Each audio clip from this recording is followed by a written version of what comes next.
బాలలు తెల్లవారుజామునే కాలనీపై దాడి దాష్టికంపై బగ్గుమన్న వడ్డెర కాలనీ వాసులు అమాయకులు తీసుకెళ్లారని ఆవేదన. విడుదల చేయాలని ధర్నా, రాస్తారోకో, రాత్రి వరకు తెలియని ఆచూకీ. పోలీసులు దాష్టికం మరొకసారి బయటపడింది. సీఎం జగన్పై రాయి విసిరిన కేసులో బాలలను వారు బలవంతంగా అదుపులో తీసుకున్నారు. విజయవాడ అజిత్ సింగ్ నగర్లోని వడ్డెర కాలనీపై మంగళవారం తెల్లవారుజామున పోలీసులు దాడి చేసి తల్లిదండ్రులు చూస్తుండగానే పట్టుకెళ్లారు. విచారించి ఇప్పుడే పంపుతానంటూ మంగళవారం రాత్రి వరకు వారి ఆచూకీ చెప్పలేదు. బాలల తల్లిదండ్రులు క్షణముఖ యుగంలా గడుపుతున్నారు. వారి రోదనలు మిన్నంటుతున్నాయి.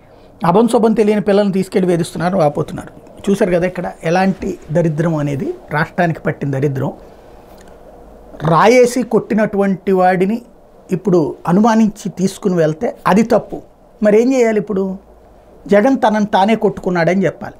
అదే చంద్రబాబు విషయంలో అయితే కనుక వాడిని ఎందుకు అరెస్ట్ చేయరు, వీడిని ఎందుకు అరెస్ట్ చేయరు, ఇదే రాసుకొస్తారు.